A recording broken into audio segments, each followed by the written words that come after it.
Magluluto tayo ngayon ng lechon belly na may stuffing. So, eto yung mga ingredients. Meron tayo ditong ground pork. Lalagyan natin ng carrots. And then, egg yolk. Raisin.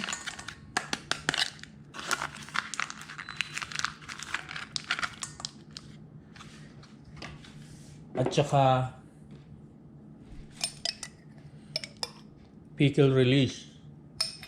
So, paghahaluin natin, ngayon lalagyan din natin siya ng salt maya-maya. Lagyan din natin ng 1 teaspoon of sugar and then 1 teaspoon of salt.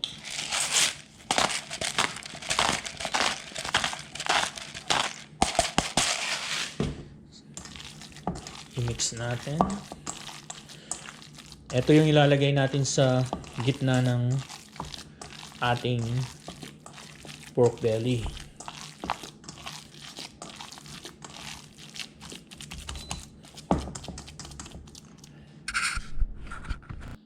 So, ang susunod natin, ito yung ating pork belly. Ilalatag natin ngayon itong sa ating stuffing.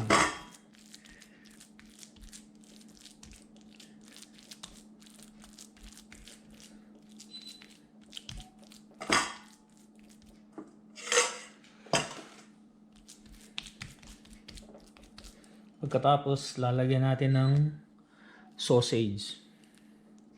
Yung sausage medyo mahaba. Ganun na lang. And then cheese. Yung cheese natin. Tapos, i-close na lang natin ng ganun itatali natin. Okay, tatali ko muna and then pagkatapos pakikita ko sa inyo. So, eto, natali ko na. Bali ang technique ng pagtali, magkabilang dulo muna and then hanggang pagitna. Huwag masyadong higpitan dahil lalabas yung stuffing niya. So, ang gagawin naman natin, ibabalot muna natin siya ng aluminum foil at iro-roast natin for 1 hour. After 1 hour, tatanggalin natin yung aluminum foil para nakapit na yung stuffing sa loob. So, balutin natin.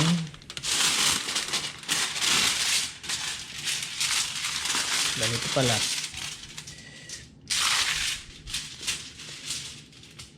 Okay. Dahan-dahan kasi baka lalabas yung stuffing.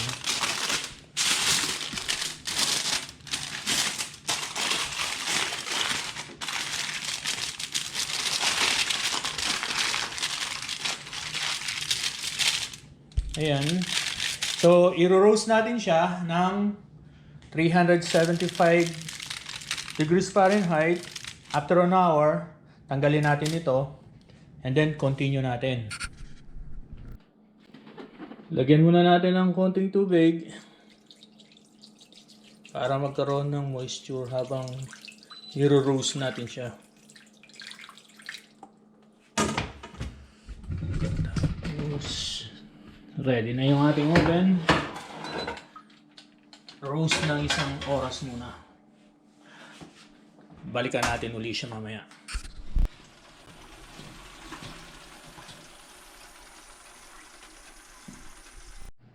Ngayon habang hinihintay natin yung ating pork belly, gagawa tayo ng sarsa. So, 2 cup ng water.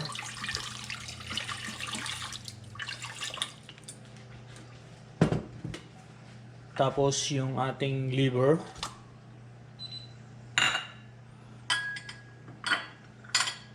Yung ating onion, garlic,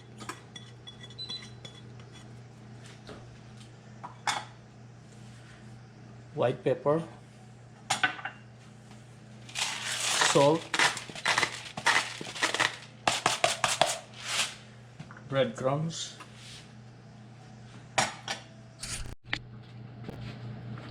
brown sugar,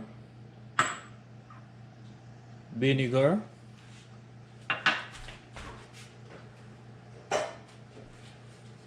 Then haluin natin. Pakukuluin lang natin ito.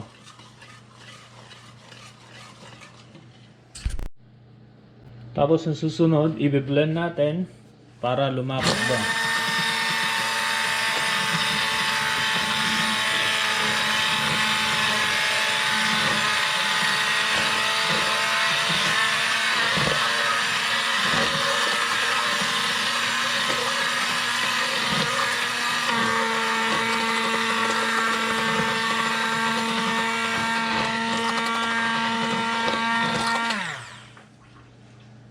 Yan, okay na. Malapot na. Ito na yung ating sarsa.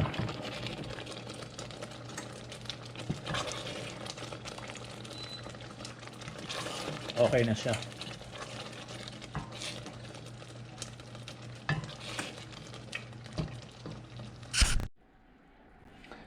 Luto na yung ating pork belly.